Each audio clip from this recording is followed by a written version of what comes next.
SourKidsProductions.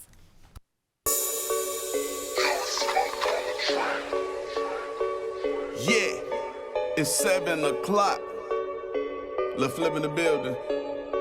Hey, Money Elms, you ready? Let's go. Welcome to Elm Street, the hottest podcast. And all that cash in Money Elms pockets, it look like thigh pads. He talking trending topics, he ain't no carbon copy. We talking sports, music, and fashion and other options to get us out the hood and keep that paper coming. And I smoke cones, not backwoods, I'm about to blaze an onion. These rappers flexing on the gram and they got fake cheddar. This intro was provided to you by Flip Mayweather. That right. Yeety, Money Elms, what's up? Yeah, Lil' Flip in the building, screwed up clip. Welcome to Elm Street.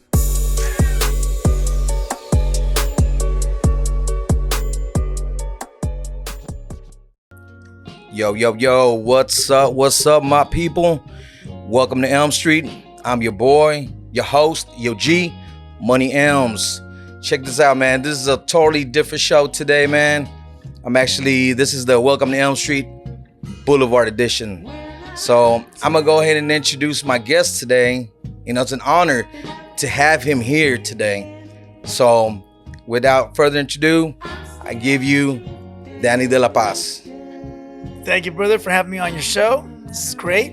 I'm looking forward to a conversation, and I'm an open book. Whatever it is you want to know, just feel free to ask. Man, thank you for making the trip all the way out here to Dallas, man. Yeah, I drove in from San Antonio today. Actually, I drove to Fort Worth, and then you drove me the rest of the way. Yeah. But, So how was the journey? it was good. I left early, so it wasn't that bad traffic-wise. Everything was good. Okay, that's cool. And as a matter of fact, you have an event going down tomorrow at a tattoo parlor, right? Yes, at Mr. Cat Tattoo tomorrow. Yeah. On So- Seminary Drive in Fort Worth. So yeah, by the time y'all get to watch the episode, you know, he already did his meet and greet. And make sure y'all stop by Mr. Cat Tattoo Shop, you know, out there in Fort Worth. But yeah, man, I'm honored to have you here. You know, I'm a big fan. You know, been following your career since early on. You know, and it's almost surreal having you here. Well, I appreciate the love. I really do. It's one of the things I think as I got older, I realized that how valuable it was that in the years that I was active, because I'm pretty much retired now, but in the years when I was active in the film industry, that I was able to, you know, make a connection with the fans, with the people that buy the tickets to watch the movies or, you know, stream them or whatever. But the audience and I, we have a certain kind of a bond, I guess you could say. And I'm really grateful and appreciative of that, because that's not something I ever knew could happen, you know? Yeah. But yeah, man. So I'm gonna go ahead and go into these, you know, trending topics. What's out there in the streets right now? So one of the major topic of conversation that has actually been circulating through the, you know, social media is the whole George Lopez and Ralph Barboza. I don't know if you're familiar with what happened. Yes, I am familiar with that whole situation. And I recently read, I think, that George had apologized for the remarks that he made, you know, about Ralph. And just a quick little background here. Ralph, a couple of years ago, I don't know if it was 2020, I think it was 2021, when I moved out here to San Antonio. I came out here from LA, and then I had a gig to do. I had like a hosting thing to do. Actually, I was just going to be like a special guest. The host was Emilio Rivera. You know Emilio from the Mayans? Yeah, Emilio was hosting this comedy show called the Ha Festival, H-A, the Ha Festival, in, I think it was at the Majestic in downtown San Antonio. And so they had all these young comedians on, you know, on the bill, most of which I didn't know, right? And Ralph was one of them. Okay. And they were all good. I got to say they were all really good, but Ralph really impressed me. He was just He beyond. stood out from the rest. He did. He just stand up. His style, how laid back he is, and how he just stands there and doesn't move around a lot. Yeah, he was great. So backstage, I went up and introduced myself. I met him. I told him what a great job he did when he came off. Off the stage, how much I laughed my ass off watching that guy. So right then and there, I recognized this was an up and coming talent, right? Mm-hmm. So yeah, I hadn't moved to San Antonio yet. I was still living in LA, but I was visiting, and then I went back to LA. And when I went back to LA, I called up a writer-director friend of mine because I knew he was working on a new project. And I told him about Ralph. I said, there's this kid. You got to see this kid, man. Bring him in to audition for your project, And I think Ralph, did audition for it. I think he sent a tape or something like that. But I remember the director telling me that he couldn't use him, but he will keep him in mind for future projects, but that he thought he was really, really talented. So long story short, I was trying to help Ralph out because I believe that those of us who've been in the industry and have achieved some modicum of success, that we should reach down and help others to, come up, others who have the dream of being successful or of getting into the business, right? Of course. So I was trying to do that for Ralph and establish a relationship with him and encourage him in any way I could because I thought he was so good, so talented, and he deserved a break. So when I heard about this whole thing with George, oh man, it really disappointed me so bad to hear that, he had said all that. Yeah, I mean, I had the same reaction. Yeah. When I heard, I was like, man, why would you do that? It's kind of like, it's our own people. And I was at one point a fan of George Lopez. I used to watch the George Lopez show, and then, they still run his shows on Nickelodeon, but Yeah. it was disappointing to hear that, and to where a lot of us look up to a lot of these either comedians, actors, Oh, absolutely. or, artists of any kind. And it was just disappointing, as a Mexicano, seeing raza turn their back on other raza. Well, especially, let's not forget that years ago when George was young, he had looked up to Eric Estrada. And this is something that George has used in his routines many, many times, this referencing of this experience of what happened to him as a kid when he went up and asked for an autograph from Eric, who was the star of Chips back in the mid to late 70s or whatever. Mm. And Eric shined him on, okay? And he never forgot it. So here he was doing the same thing to somebody else that Eric had done to him. So I know George didn't want to go there. I know he didn't. He just didn't have the consciousness at the time, I don't think, to have made the connection between, what had been such a negative experience for him. Now he was causing that to happen for somebody else. And I know he wouldn't want to be doing that. I just know, the best version of George isn't going to want to go there, Yeah. So I'm just glad that it's all over with now. In a way, it's kind of a good thing for Ralph because the controversy brought him a lot of attention. Do you know what I mean? Oh, yeah. And a young up-and-coming comic like Ralph, could use that publicity, Especially after being on Jimmy. Yeah. Oh, God, Jimmy Kimmel. Absolutely. I mean, he's just blowing up, I love Ralph. I would love to work with him sometime in a film. I'd love to do a comedy with him because he just is so talented. He's a natural. Let me ask you this. Since you've been in a position, have you ever had the opportunity to either, besides Ralph, to give a helping hand to a fellow Latino actor or upcoming actor? It's not something I like to brag about, but yes, for years I have done that, behind the scenes. Mm-hmm. Nobody knows about it. Nobody has to know about it because I don't do it for that reason. Yeah. But yes, I have done it. And I can tell you honestly, it makes you feel so good to see somebody succeed. Maybe you gave them a hand along the way, but people gave me a hand along the way So I only consider it just paying it forward, basically, because I wasn't a stranger to having people help. You know, you don't become a success on your own. I mean, there's always people who contribute to your success in one way or another. And I've had plenty who've helped me out. So I sort of saw it as my, not an obligation, but as a responsibility, you know, Yeah. to pay it forward, like I said, and help somebody else come up. Yeah. I mean, that's so true. And like you said, you know, hopefully, you know, it's over and we could look past it and it'd be something that it would just, you know, it help Ralph in the long run boost his popularity. Yeah, and I respect the fact that George did what he did and apologized. I think that was a good thing to do, you know. George, I love you wherever you are. I do. Known your work for years and years and years.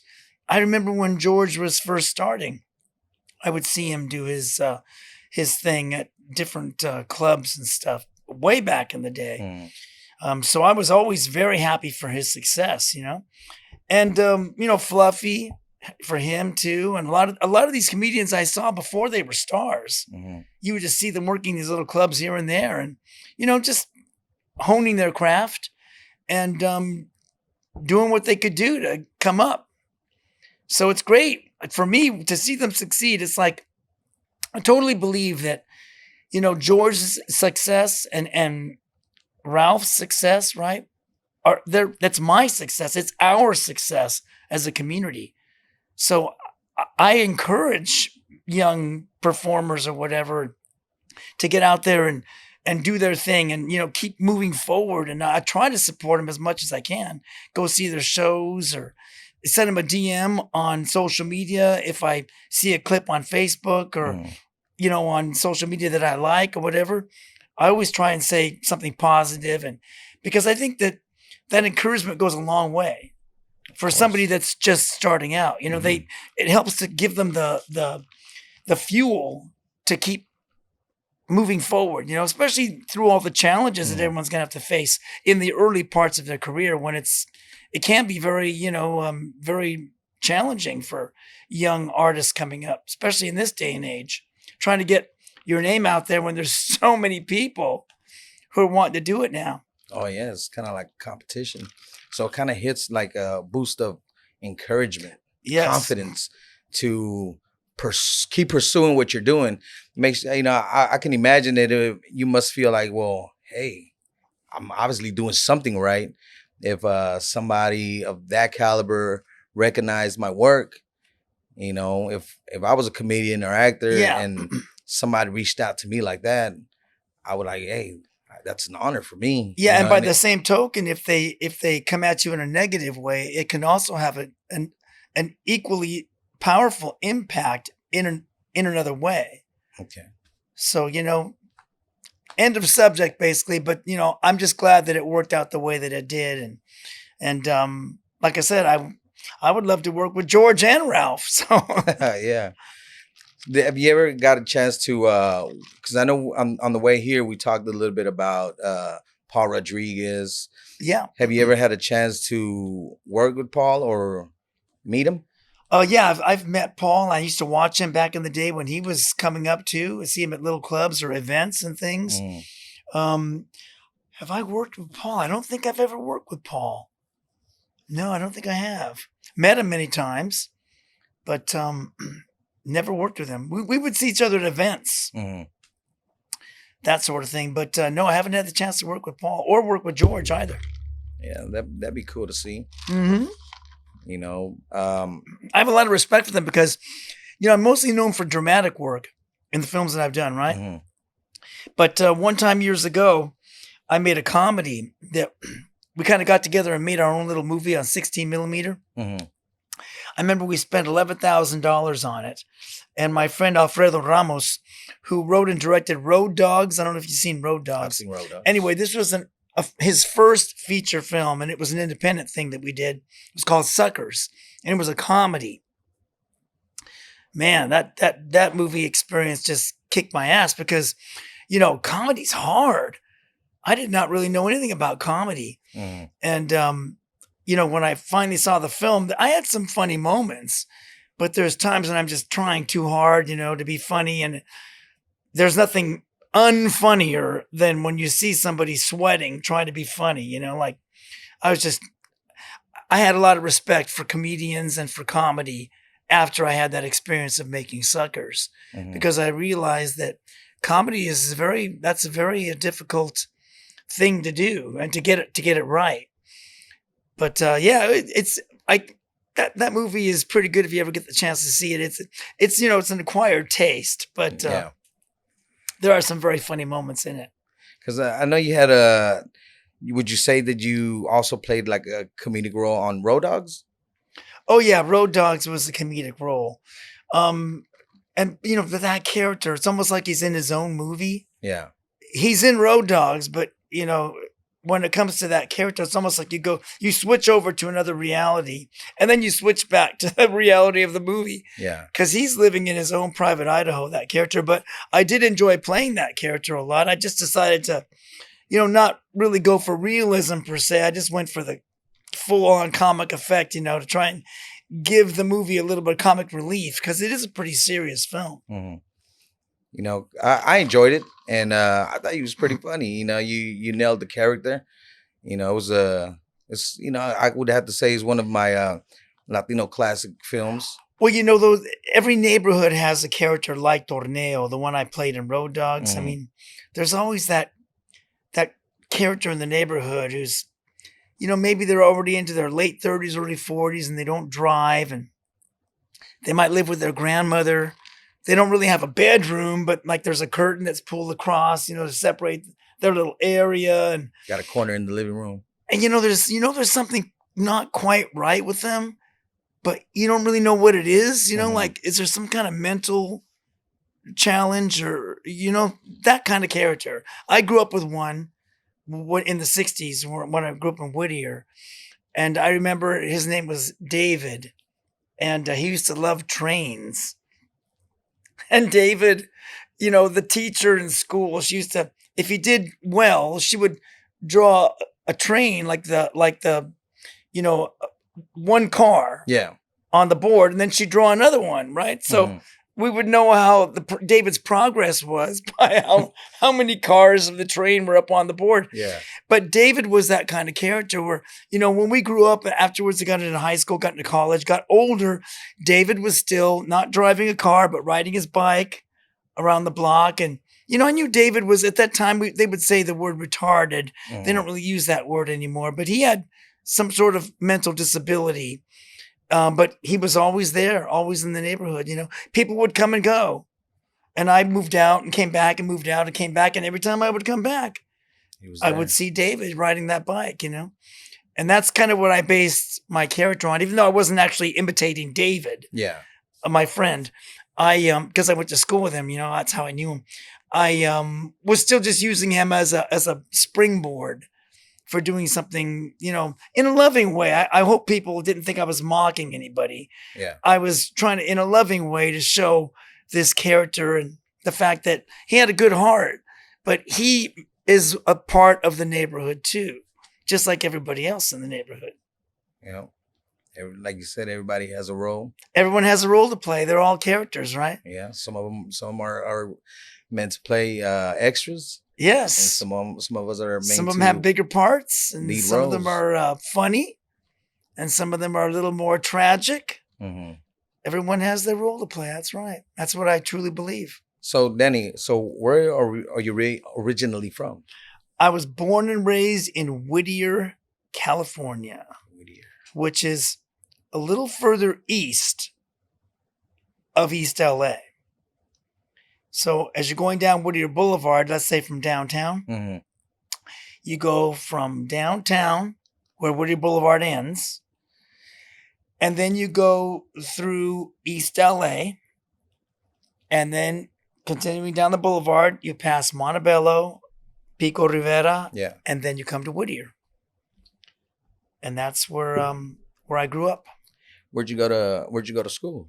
I went to school there at a school called Sierra High School, which is no longer a school. It hasn't been for a long, long time. It became what they call a continuation school. Okay. I think it's called Frontier or something like that now. Oh wow. So when and what point in your life did you decided to pursue acting? Well, when I was in kindergarten, I was in a production of Snow White and the Seven Dwarfs. I can't remember which dwarf I played, but I was one of the dwarfs. Mm-hmm. And then I think when I was in the 7th grade, I did another play. That's 6 years later, right? Mm-hmm. And then another 6 years pass, and I finally get to high school, or 3 years pass, I get to high school, and that's when I really got serious about acting, because what happened was I joined the theater department and started taking theater classes, and then the woman that taught theater, she also was my English teacher, and she was pretty young. She was like 29, 28, 29. I was 14. And so she recognized that I had talent, and she would cast me in the plays that we did in high school. So I was always playing these character parts, and I remember the very first time I did a play, the process of rehearsing it after school. We would meet in the cafeteria where there was a stage in there, and we would just go through the process of reading the script and memorizing the lines. And I really enjoyed it. I felt like, just like I was at home doing it, I felt like it was very comfortable. It felt right. It felt right. It felt like this is where I belong. You know how they have that saying, get in where you fit in? Mm-hmm. I felt like that's where I fit in. And that was it. That I did every play that school did in the 4 years that I was there. And after my freshman year, I started to go out and do plays with other organizations where it would be adults and younger people. Mm-hmm. There'd be summer programs and things like that where they'd be doing musicals or plays or whatever. Or I'd go off and do plays in junior college. They would allow high school students to audition for junior college plays. And I did that. I just wanted to get out and have more experiences besides just my high school. And I just did so many plays. I must have done, 40 plays in the 4 years. Just a lot of plays, musicals, dancing, singing. I tried everything because I really enjoyed being in front of an audience. But that's where I caught the bug for acting was in high school. And the drama teacher I was talking about earlier, she was really, really good. And she had excellent taste in the plays that she chose for us to do. They were all beautifully written pieces by these great writers, classics, they were classics. Mm-hmm. And so it was good for me to cut my teeth on material like that. It just gave me a lot to work with. And it was a great experience being in front of an audience because unlike films where you can stop and start over again, you can't do that in a play, Basically, once that train leaves the station, mm-hmm. it's not going to stop until it reaches the end, So if you mess up, you just got to get back on your feet and keep going because you're not going to get another take. The show must go on. The show must go on. But that was good. That was good discipline for a young actor because it really kept me on my toes. Great experiences, really. I really enjoy doing theater. I still enjoy doing it. So let me ask you, from all those plays that you did one of them ever stand out from the rest? Boy, I had so many great experiences with being in the plays.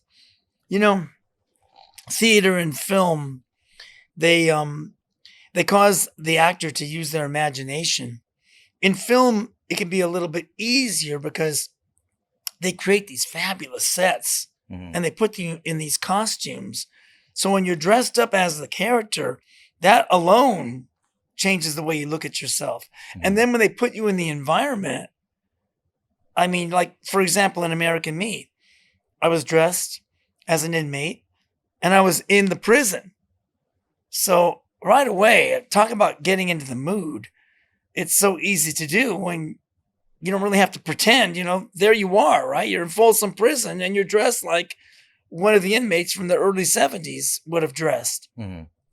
So it really helps the actor to be more convincing because they believe it.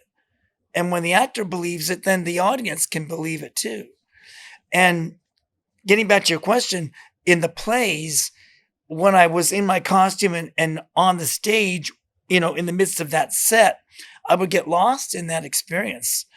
And I would feel like I was the character and I was living in that world. And I used to like that a lot. I used to like stepping into that world. It'd be like getting into a really nice car, where you're inside this beautiful automobile.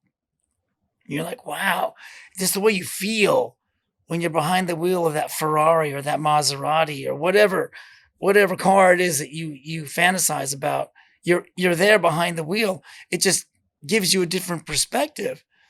So I like that a lot about theater. I enjoyed the imagination of it and the fantasy of it. To me, it was very real. Mm-hmm. I would make it real because I wanted to be real to those people that paid good money to sit in that seat and watch me. I wanted them to be engaged. I wanted them to forget about their problems and the bills they have to pay and, all the difficulties or challenges that they face in their life for that 2 hours when they're going to be sitting in that seat watching me. I wanted to completely capture their attention. And I always saw that as my mission, basically. Oh, wow. It's not easy to do, actually, because, like let's say you're doing a comedy and you're doing a live presentation of a play. I mean, if you're not funny, people don't laugh. So right away if it's not working because the audience lets you know. If they're not engaged. If they're not engaged, man, they're not going to pretend like they are. They either are or they aren't. But it's really good for an actor, though, to grow and to get better at your craft by being right there in front of that live audience and learning how to connect to them and to connect to your fellow actors as well, Oh, yeah. So how did you stumble across Boulevard Nights? Well, a couple of years before Boulevard Nights, I was doing a play in Los Angeles, okay? Mm-hmm. And it paid, like minimum wage at the time, like $3 an hour or less than $3 an hour, whatever it was. $1 was different back in those days. You could get a lot more for $1 than you can now. Mm-hmm. And there was a television show on the air in the mid to late 70s. It was called The Jeffersons. And one of the stars of The Jeffersons happened to be in the audience that day watching this children's show that I was doing because a friend of his was in the show and he came to see her. But in the midst of seeing her, he saw all the rest of us who were in the show with her. And he liked my performance. And he wrote a note on a little piece of yellow paper. It was like one of those cards that they give the audience to write their opinion. What do they think of the play, And then they would drop it in a box. But he wrote this note to me and he had somebody give it to me because he couldn't wait to meet me after the show. And so he wrote the note and he left. And I got the note and the note said, "My name is so-and-so. I'm one of the actors on The Jeffersons," which I thought, oh, wow, this guy's a television star, right? Mm-hmm. "This is the name of my agent," he said. "Call this guy up and he'll know. I'll tell him to expect your call. He'll know." And that's what I did. I called that agent up and he told me to come on in and I went in and he met with me and he agreed to represent me because you have to have an agent in order to get into the television and film world. And that's how I got my agent, was because of the kindness of that man who I never met. I never met this man. Did you ever get to know who it was? Yes, I know his name and everything because he was on television and he identified himself and signed the note. I still have the note. Of course, I kept it. But see that there's an example of someone who didn't have to do that. Yeah. He did not have to do that. He went out of his way to reach out and lend a hand to me. He's a black actor, to say, pull me in, pull me up. And because of him, I got an agent. And that agent started sending me out for auditions for television and film. The very first audition that I went to, I got the part. So of course the agent's like, oh yeah, this kid, this is going to be great. Yeah. I was a 19 years old, had a big old afro. And yeah, you could never, ever have imagined me playing Boulevard Nights by looking at me at that time, you know? Mhm. So that's how I started. And then I auditioned for, various television and film stuff for a couple of years, year and a half or so. And I got one or two things, but most of the time it was just no, no, no, no, no. And then my agent called me one day when I was at my job because I was working at a lumber yard, to make ends meet, right? My dad was a carpenter, so lumber yards were a place where I felt comfortable. So I got a job there. And my agent called me at the lumber yard to tell me that there was an audition for this movie coming up. So this was in the early part of 1978. Let's say like January or February 1978. And the movie was called King Cobra. That was the title of Boulevard Nights at the time, before they changed it. And it was a gang film. And I was like, gang and gangsters, like I didn't know too much about that. I was like, okay. So they send you the little pieces of the script. They call them sides. It's like a scene or two scenes where they take pages out of the script and staple it together and send it to the actor. We didn't have computers back then, so they couldn't email anything. So you had to drive over to the office and your agent's office and pick up these pages and then study them and prepare for the audition. So that's how I started to audition for what became Boulevard Nights. Obviously, they changed the name from King Cobra to Boulevard Nights. Remember, he gets the Cobra tattoo? Yeah.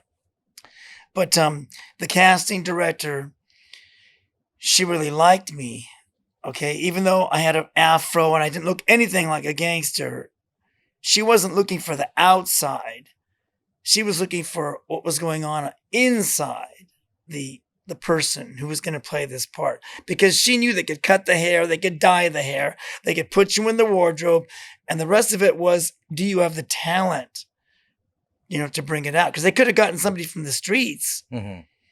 But back then, that wasn't a very common thing to do, Back then, real cholos, real gangsters, they didn't, how can I say this? They didn't have aspirations to be actors in Hollywood. That was something nobody thought of in those days. They just didn't think that was a pipe dream to them. Now, you got a lot of real people coming from the streets and going into acting. And they see it as a reality because things have changed. But back then, you had to find an actor to play a cholo as opposed to somebody who really lived that life, who decided to go into the business, Well, Emilio Rivera is a perfect example of that. He was a real homeboy who eventually became an actor. But that wasn't the common thing back then.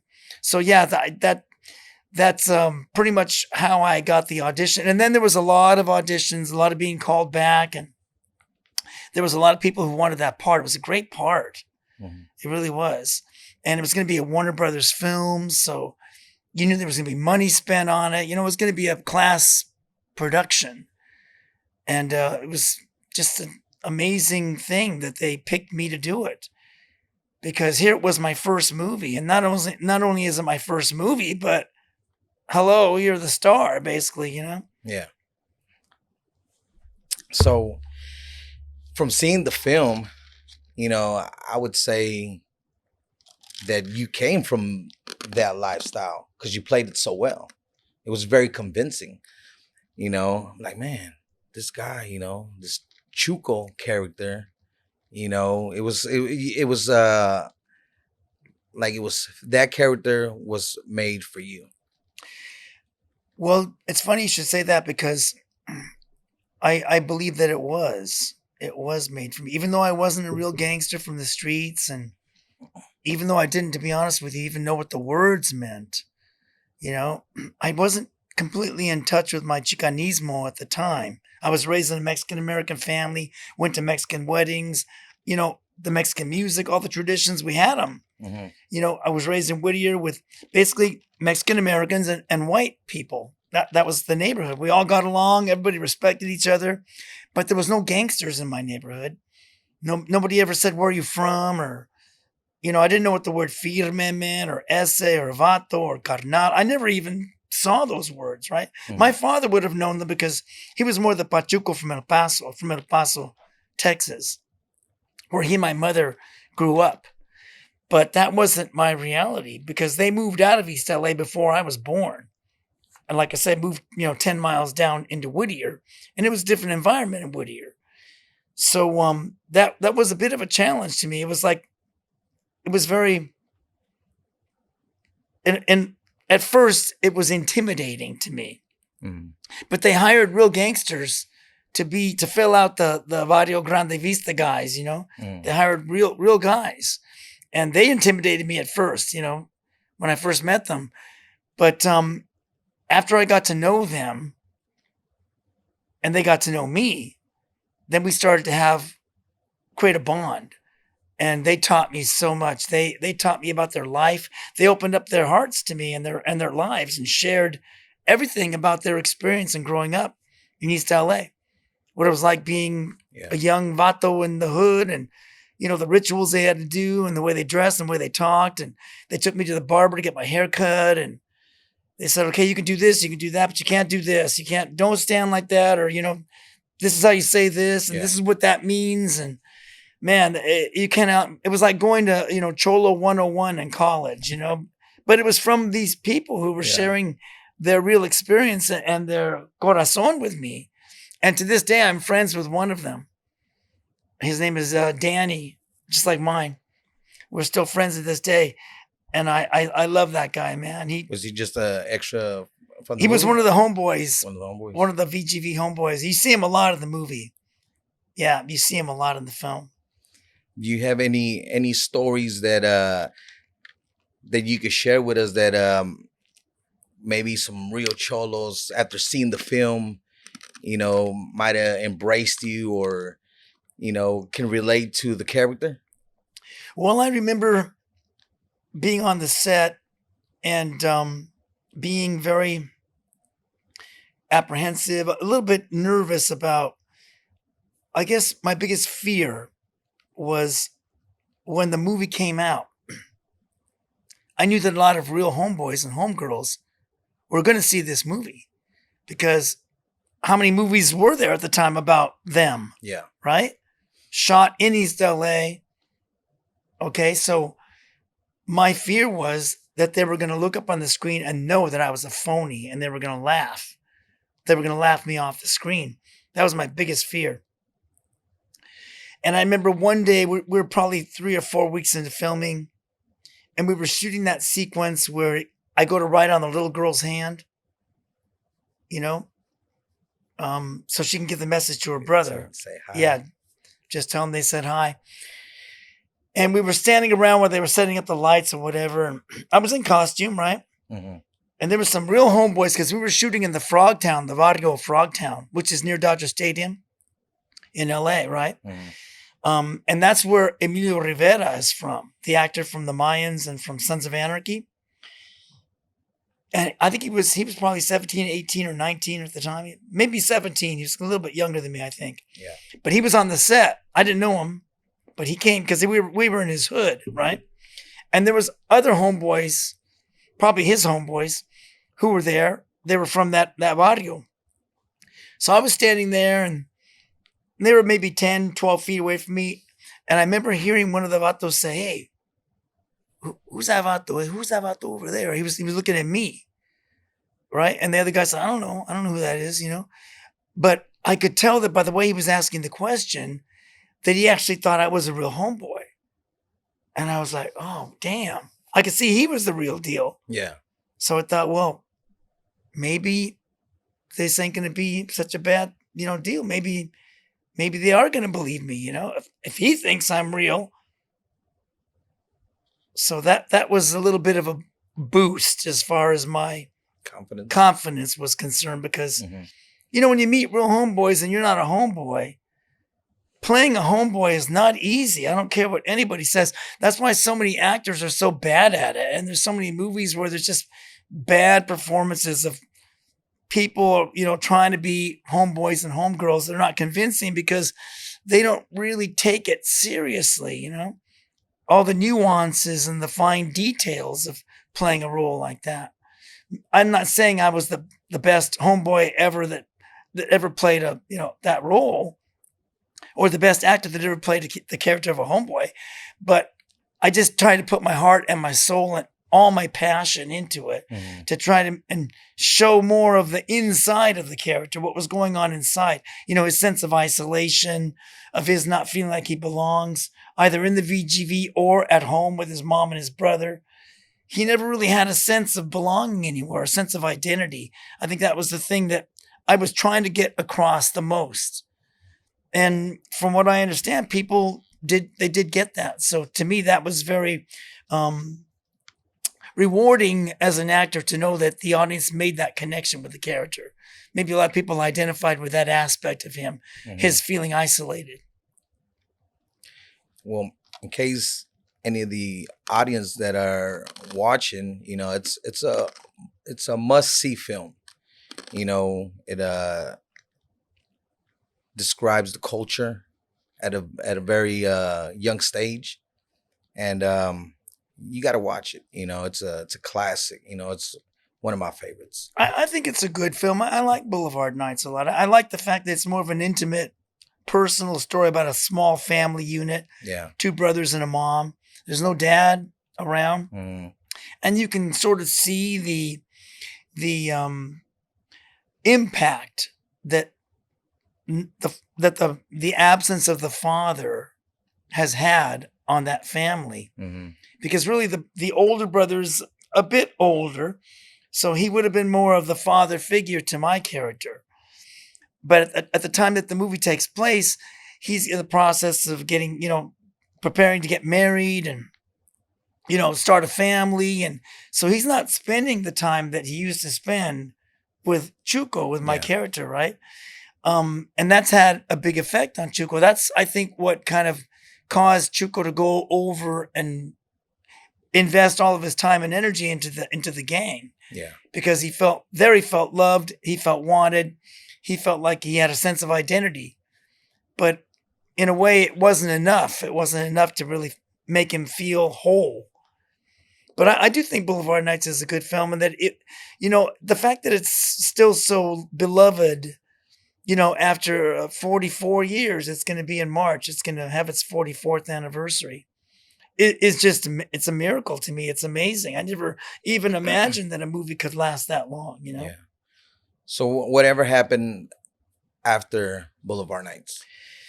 Well, I've often told this story about the Thursday night when I went to bed prior to the Friday opening of Boulevard Nights in 1979.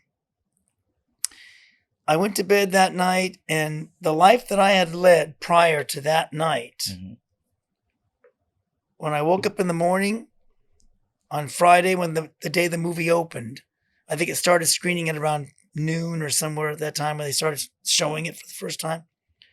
That was it. That life that I had before, it was like somebody had died, It was gone, completely gone. It vanished. And from that moment, from that Friday, March 23, 1979, that moment on, I started a new life. And, nobody prepares you for this. I was 21 years old, soon to be 22. And I had no preparation for it. I didn't know anything about fame or, how to handle it or what it meant or, what kind of effect it has on your life. And everything changed pretty much. A lot of things for the better and a lot of things for the worse. You don't realize how much how valuable your anonymity is until you don't have it anymore. Yeah. And then suddenly you're forced to deal with the fact that now you're somebody that, people recognize. And, you have to get used to that from an ego point of view too, because it can really mess up your sense of self if you don't have a way of staying grounded and being humble through it all. And I think I got a little carried away, which, was understandable. It took me a while to get centered again. But that was a kind of a crazy time in my life. So other roles came along after Boulevard Nights? Boulevard Nights opened up a lot of doors because it was such a big part, and it was produced by a big time producer, Tony Bill, who had produced Taxi Driver with Robert De Niro and won an Academy Award for producing The Sting with Robert Redford and Paul Newman. These were very successful, popular films. And then he made this little personal film about one aspect of the Chicano experience called Boulevard Nights. And so a lot of people that, got to see this movie at private screenings, a lot of people who weren't Latino or weren't in the community, the Mexican-American Chicano community, saw the movie and saw my work in it. And then I started to get parts, without having to audition, where people would say, I want you to be in my movie. And the next thing you know, we finished shooting Boulevard Nights in October. It hadn't come out yet. And not even a month later, in November, I found myself on a plane flying to Spain, where I was going to be making a movie for 10 weeks. Wow. So I was going to miss Thanksgiving, Christmas, and New Year's and spend it all in another country. And I'd never even been out of the United States before. So, yeah, it was a eye-opening experience to go to this country where the buildings were like hundreds of years old. And I felt like I was, on another planet when I got off the plane. I was like, wow, it smelled different and looked different, and everything about the lifestyle in Spain was different. But it was a great experience. It really was. And I was very lucky and very fortunate to have the opportunity to do that. Through your craft, you was able to see parts of the world. And to work with all these actors. I mean, this movie was called Cuba. It starred a guy named Sean Connery. And there was just all these people in it. People that I had watched on The Twilight Zone as a kid in the 60s. People I'd seen on television, what their movies had played on television. People I'd grown up watching. And here I was working with these veteran actors, I was probably the youngest person in the cast. And that was a great experience. And then being in a different culture, where they spoke a different language. They didn't even speak Spanish like the Mexicans back home. Yeah. They spoke with a lisp. So it was a very eye-opening experience to be in a foreign country when you're that young and you're just starting out, So I guess let's fast forward to before American Me. Okay. So how did that whole experience go down? Well, American Me was a project that had been written by a man who was a filmmaker and a writer, mainly. His name is Floyd Mutrux. And Floyd and Edward James Olmos had worked together in the early to mid 70s on a project with Pie Face from American Me and Frog from Colors that I spoke to you about earlier, called Alambrista. And Floyd had also worked with Edward James Olmos on another project in the early 70s called Aloha, Bobby and Rose. And I think it was on that film set of Aloha, Bobby and Rose where Floyd told Eddie about this story of the leader of the Mexican mafia. And what a fascinating story this was. He wanted to do a script about it. I don't know if he had written it then or he was in the process of writing it or he had a rough draft. I'm not sure, but that was like 73, 74, somewhere in there. So that's really the where American Me began. One day on the set of Boulevard Nights in the summer of 78, when we're making the movie, we were waiting for them to set up the lights and we were in the car in that blue Monte Carlo, me and the girl that played Shady, my brother's boyfriend, and the guy that played my brother, Richard Iniguez.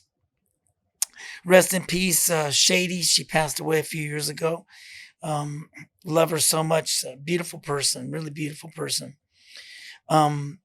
Anyway, we were in the car and we were discussing future projects that Latinos could be, that we could find roles for us in, right? Things we had heard were going to be coming up into production in the future. And we were talking about American Me because that script had been around for a few years at that point. And everybody had, thought, well, if that ever gets made, we're going to there's good parts for us in there, right? Well, 13 years came and went. Wow. And American Me never got made. And finally, in the summer of 1991, it went into production. But just prior to that, I was at a party and Edward James Olmos was there. And I remember he came up to me and said, "Hey, I need your number. Give me your number because I want to give you a call. We're gonna make American Me." I was like, American Me? Imagine 13 years had gone by. I had forgotten all about American Me. And I was like, American Me? Are you kidding? Originally when we were going to do it back in my Boulevard Nights days, I probably would have been, a good candidate for the part of Little Puppet because I would have been close to the right age, right? Mm-hmm. But now 13 years later, I was close to my mid 30s and I was wondering, well, God, I don't even remember that script. What part could I play now, right? Mm-hmm. So he sent me the script and I read it.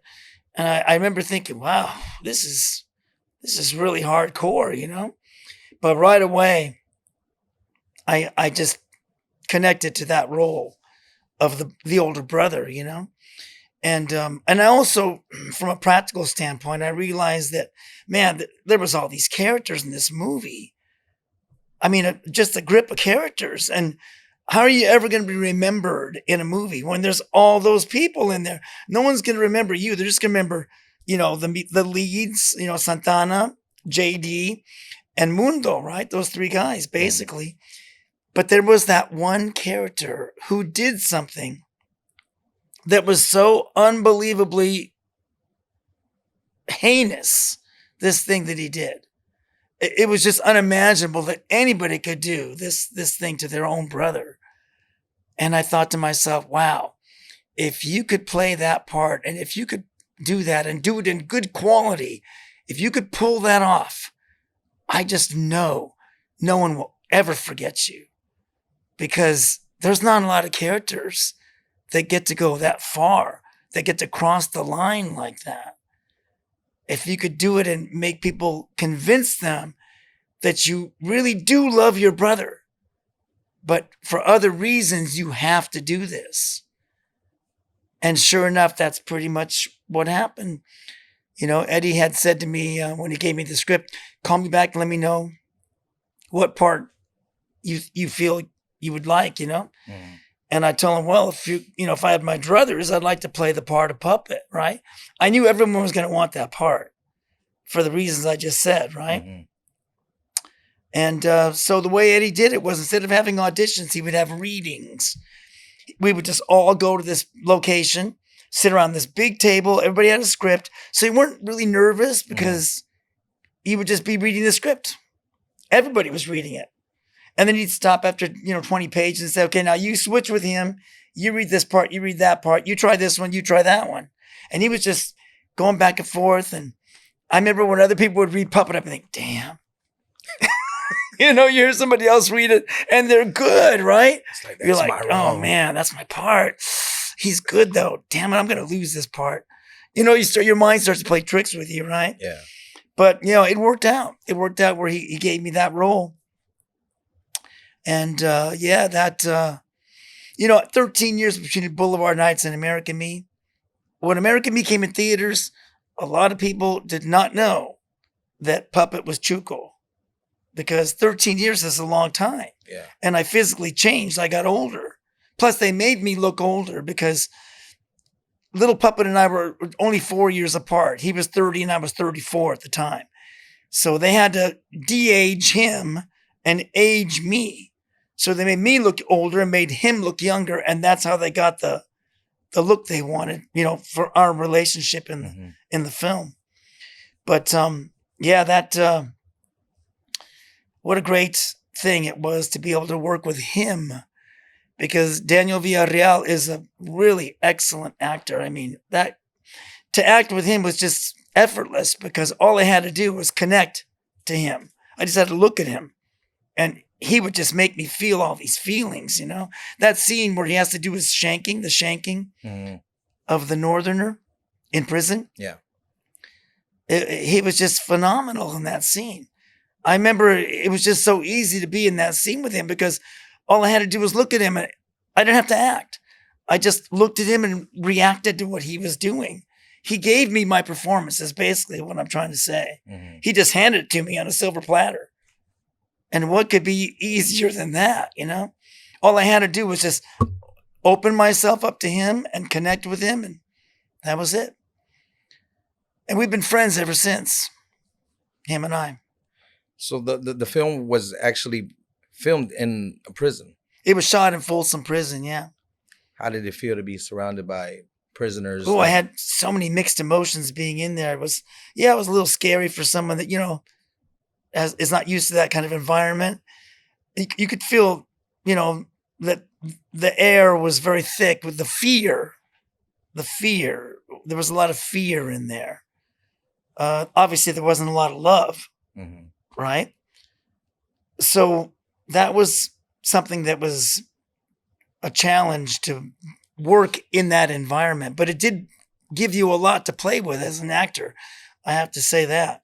Did anything go down while y'all were filming? Oh, yeah. We had a couple of incidences that happened while we were shooting. I remember one time one of the inmates, they used to have the workout area out there in a certain section of the yard. Mm-hmm. They don't do it anymore. They don't have weights out there anymore. But somebody had grabbed a dumbbell and smashed another person's skull in with this dumbbell. Wow. So of course the alarm went off, and we all had to hit the floor, and ambulance came or whatever, you know, paramedics.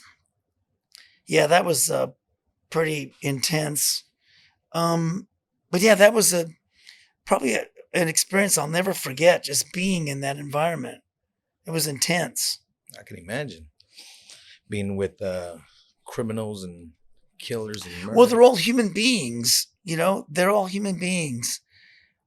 I think probably the strongest memory I have of that period was I was, you know, when you're in the area where the cell blocks are, and there maybe is like 3 or 4 tiers. It's old, you know, Folsom's very old.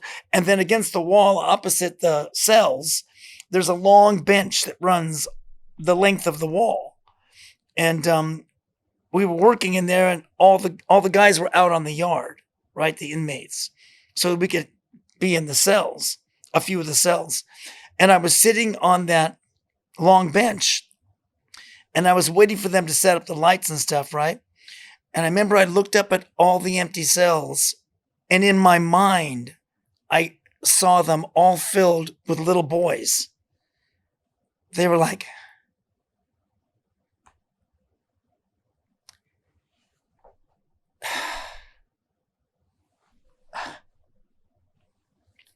there was kids, you know, like 6, 5, 7-year-old boys, right? Yeah. And they had it hard, you know, they had a hard life. It was very difficult for these kids. The environment they were raised in, it was almost like a fait accompli that they would wind up where they wound up. There isn't any other place they could have gone, given the circumstances of their childhood. And it was just a quick thing in my mind. But you can see it makes me very emotional. Yeah. When I think about it. But yeah. Sorry. I hadn't thought about that in a long time. Yeah. Just kind of caught me off guard. But it was intense, you know, it was intense being there, being in that environment. Yeah. They're human beings, you know. I mean, I could have been in there. If I had that kind of a childhood, I could have wound up there myself. Yeah. So it was one of the kind of those, you know, there but for the grace of God go I things, you know. Yeah. Anyway, sorry about that. I didn't mean to you're good, break down.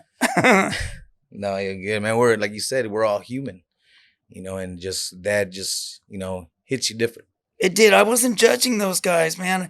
I talked to a couple of them, you know, got to know them, and they would tell me their story, and you know, it was very moving. It makes you be humble to think about, you know, people's lives. Some people have a harder life than you know, you think your life is hard, and then you realize, no, there's people out there that have it a hell of a lot harder than you do, you know? Yeah. And that's kind of the impact that all that had on me.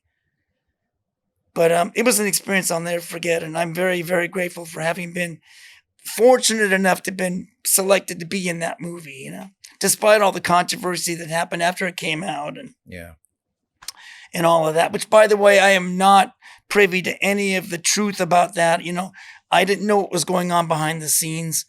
I really don't know the truth, you know, and it's not good to speak about things that you don't know of. You were just casted to play a role. Yeah, I was just cast to play a part, and I didn't know what happened, you know, as far as all those rumors that people have heard about, you know, what went down afterwards. Yeah. So I see you got some ink on your arms. Yeah, I got a little ink in the somewhere back a few years back. Which one did you get first? I got them both done at the same time, actually. Okay. Chuko and Puppet. And I guess I did that because playing those two parts has had, you know, such a powerful impact on my life. And I thought, well, if you're going to get a tattoo, it should be something meaningful, you know? And those characters, I you know, there's a part of me embraces both of them. I love those characters. You know, people can say you were the bad guy or you're the good guy or whatever, but I never think about characters in, you know, black and white terms like that. I don't judge my characters. I think of them as human beings, like I was saying about the inmates, right? Yeah. We're all human beings. People make mistakes, you know? And my characters had to make choices too, you know? What I try to do is just bring a sense of dignity and humanity to the parts. That's what I see as my job. You know, of course I want to engage the audience. I want to connect with the audience, but it's through my wanting to tell the truth, the whole truth, and nothing but the truth about these characters. That's, like I said earlier, that's what I think is my mission as an actor. Yeah. Well, very convincing, I must say. The ending of American Me was very unexpected, at least for me when I first watched the film. And yeah, I never forgot that. You know, I put myself in those characters' shoes. You know, I have a brother, you know, and you know, I a lot of times, you know, my mind would escape, and I would like, man, what would I do if I was in that predicament, man? And you know, that scene, I must say, was very impactful. You know, I'm gonna share something I've never shared with anybody before, but what you just said right now just sparked a memory. Before Boulevard Nights came out, this is in early March of '79, we had a screening, a sneak preview in San Diego. So it was going to be my first time seeing the movie with an audience. And I took the train from LA and I went down to San Diego. And after the screening was over, a guy came up to me and he had tears in his eyes. And he told me that he lost his little brother the same way as he saw her in the movie. And then years later, when American Me opened and I saw it for the first time with an audience at a sneak preview, I distinctly remember all the brothers, okay? The guys in the audience that had brothers. Just the feeling I got when that scene came up. I saw people turning their heads and like shaking their heads like, oh man. It's like they didn't really think it was going to go that far, or they were hoping it wouldn't go that far. And then it just shattered their hopes when he did what he did. So the brother thing that runs through both of those movies, you know, is such an interesting parallel to me, you know, how powerful that is. The relationship between brothers. And also I think of it as a symbol, right? For the gangster lifestyle, where one gang member from one barrio is against another gang member from another barrio. Maybe it's just across the street, right? And here they are. They should be brothers. They're from the same raza, right? But they're killing each other.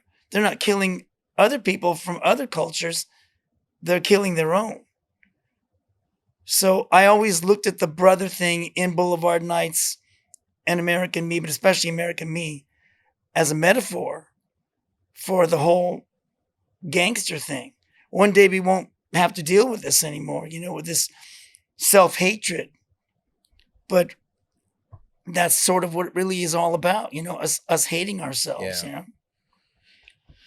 Well, so what do you got going on now after your successful film career?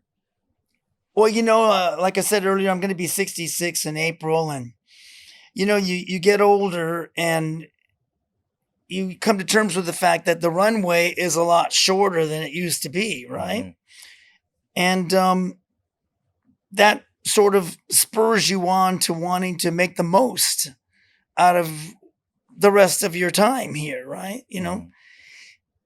So I'm really, in my golden years, I guess you could say, I have a strong desire to give back at least some of the love that I can't even tell you,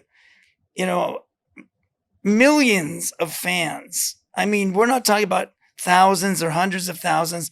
We're talking about millions, not just in this country, but in other countries too, that they have shown me. It's unbelievable. Talk about humbling. The fact that people feel such a strong connection to the work that I've done. And these are total strangers. They don't know me, that they want to meet me or that they want to invite me into their home or to their weddings or quinceañeras or baptisms. It is unbelievable. It's just unbelievable. So with the rest of my time, I wanted to give some love back to the people. That's why I started my own website and offering these things that I have on there. They're for sale, of course, but things I think that people would really appreciate, and they're all, autographed by me. If you can't get to meet me in person, I have my own shop also in Traders Village in San Antonio, where people can come and see me in person. And, even if they don't buy something, we can have a moment, take pictures, doesn't cost anything. We can share moments together. I can have a chance to meet them and hear their stories. I love hearing the stories from the fans about what these movies mean to them, about the people who turn them on to these movies, the impact these movies made in their lives. I absolutely love that.